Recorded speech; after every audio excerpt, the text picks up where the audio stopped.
મિત્રો આપણે પહોંચી ગયા હતા ભાવનગરમાં ખોડિયારના દર્શન કરવા માટે.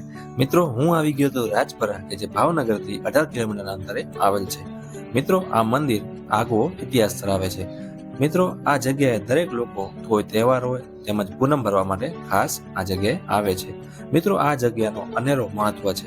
આ વિડીયોની અંદર આપણે અહીંનો ઇતિહાસ જાણીશું તેમજ શા માટે માં ખોડિયારમાંની સ્થાપના રાજપરામાં કરવામાં આવી તે પણ જાણીશું. માતાજી પાછળ પાછળ જતા હતા, રાજા આગળ જતા હતા. અહીંયા આવતા ઝાંઝરનો અવાજ બંધ થઈ ગયો. એટલે રાજાને એવું થયું કે માતાજી કઈ ઊભા તો નથી રહી ગયા ને. અહીંયા પાછું ઓળું જોયું એટલે માતાજી પછી અહીંયા બેસના કર્યા. અત્યારે ફૂલ વ્યવસ્થા છે, ધર્મશાળા છે, પછી ભોજનશાળા છે, રહેવા જમવા માટે બધી જ વ્યવસ્થા છે. આ મંદિરની અંદર જ તમને આ ધરો જોવા મળશે. તો મેન મંદિર અને એની આગળ તમને તાંતળે ધરો જોવા મળશે અને ધરાથી સહેજ આગળ તમને ડુંગર ઉપર બિરાજમાન માં ખોડિયારમાં દર્શન બી કરી શકો છો.